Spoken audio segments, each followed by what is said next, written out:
Bismillahirrohmanirrohim. Assalamualaikum. Sejarah yang sebenarnya, umumnya tidak enak didengar untuk para keturunan dari orang-orang yang diuraikan sejarahnya. Sejarah yang dipalsukan, itulah yang umumnya sangat banyak digembar-gemborkan, karena dapat dihias seberapa suka. Maka, terlebih dahulu penulis meminta maaf kepada para pembaca yang arif budiman. Siregar Klan Migration. Sonny Boy. Siregar Klan Migration di sini panjang lebar dan sangat mengganggu diuraikan, karena, kamu ayah, kami Siregar Klan Serakyat. Itu sebabnya. Alkisah maka tersebutlah perkataan seorang putra raja, bernama Martua Raja Doli Sagala. Putra yang bungsu dari Sri Baginda Sori Mangaraja Liter 16, di Cianjur Sagala Limbong Maulana. Bukannya sangat jauh di negeri antah barantah akan tetapi sangat dekat di tanah Batak. Bukannya dahulu kala, akan tetapi hanya kurang dari 40 generasi yang lalu. Putra yang bungsu tentulah sedikit sulit menjadi raja, di suatu negara yang teratur.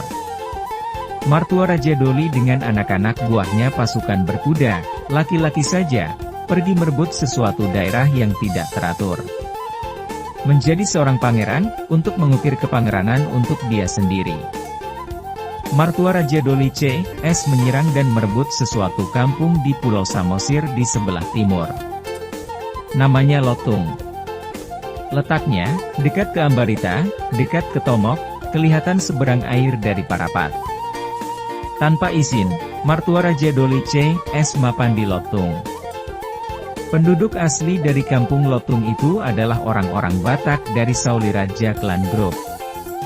Para pria dijadikan hatoban atau budak oleh Martua Raja Doli, untuk melayani dia dan para prajurit yang menunggang kudanya.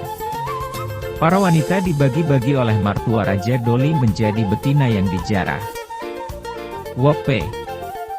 Dari Martua Raja Doli geng di kampung Lotung, terjadilah Toga Lotung-Lotung Klan Grup. Tidak lagi memakai nama marga Sagala, supaya dapat perkawinan campuran. Toga Lotung disebut juga, Lotung Sisia Marina, Pitu Anakna, Dua Boruna. Pitu sama dengan Seven.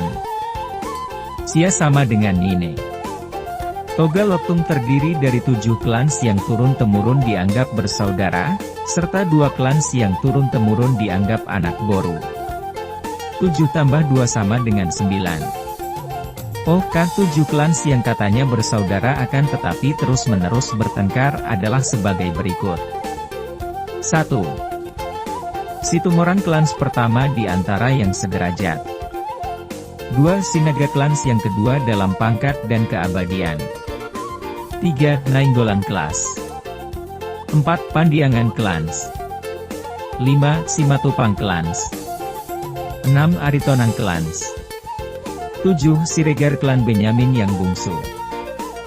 2 klans yang berstatus anak boru itu adalah sebagai berikut. 8. Pangabean Klans. 9. Pandan Klans. 9 klans itu selama 3 generasi hidup makmur di Lotung Samosir, berkembang biak berlipat ganda. Selama itu Siregar Klans atau Benyamin tetap merupakan anak bandel.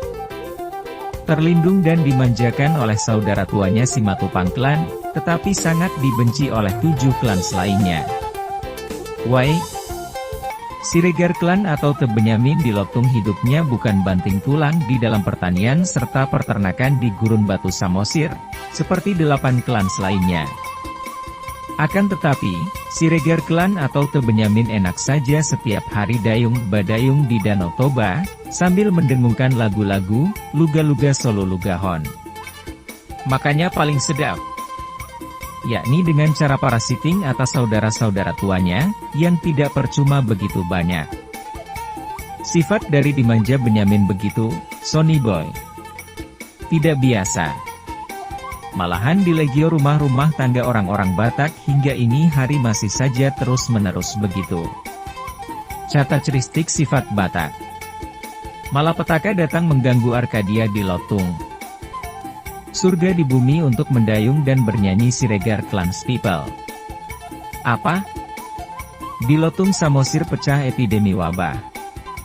Toga lutung buer ke segala penjuru angin, meninggalkan kampung Lotung yang begitu sedap. Warisan dari mertua Raja Doli lengkap dengan banyak budak, dan banyak wanita. Pandan klan segera langkah 1000. Begitu bersemangat sehingga barulah di muara sungai bila mereka berhenti. Di situ di tepi Selat Malaca, mereka menjadi orang Melayu katanya. Nainggolan klan pontang panting melintasi bukit ke arah selatan, barat. Dan mapan antara Panggururan dan Onan Runggu. Hingga ini hari masih. Sebagian dari Nainggolan klan malahan lebih jauh lagi. Mereka menyeberangi Danau Toba, dan akhirnya menetap di Pahai. Simatupang Clans People tetap gerak lambat hingga ini hari masih tidak pernah terburu-buru.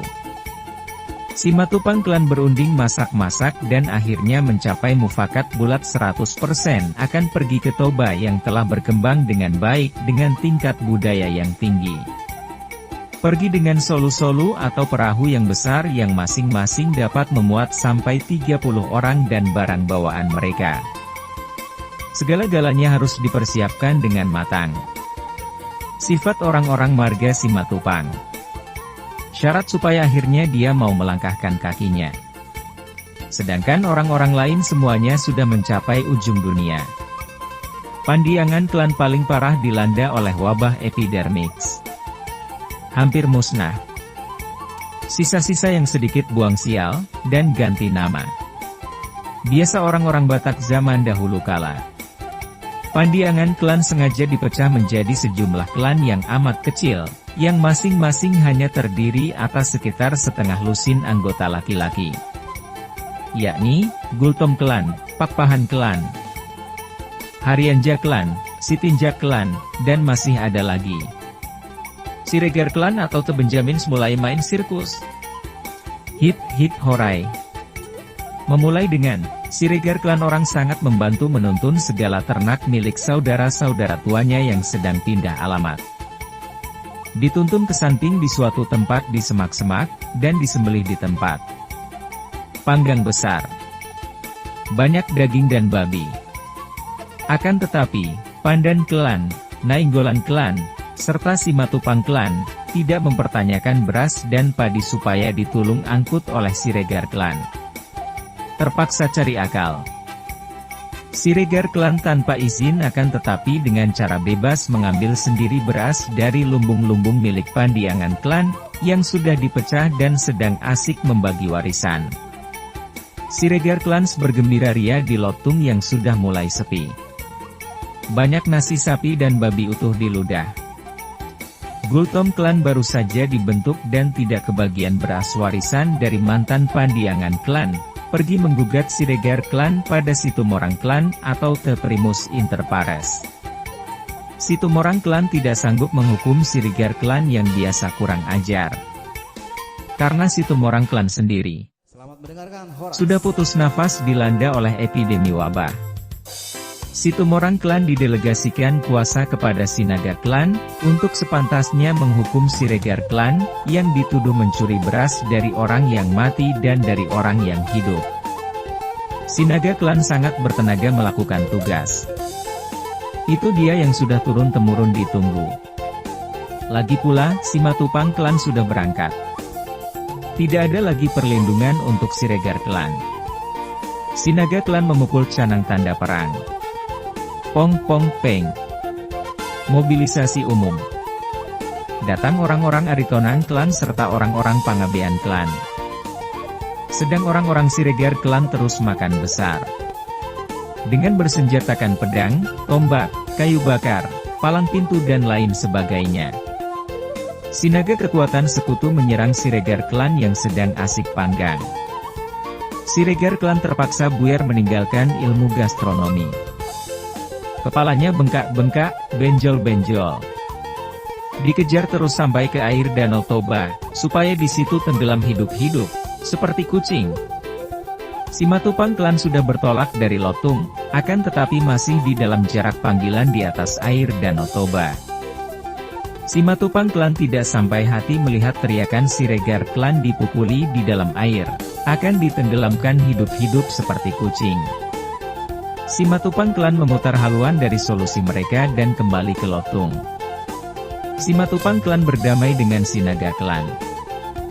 Vonis untuk Siregar klan dirubah dari hukuman mati by drawing, menjadi pengusiran seumur hidup turun-temurun. Tidak satu pun boleh tinggal di Lotung. Bersambung.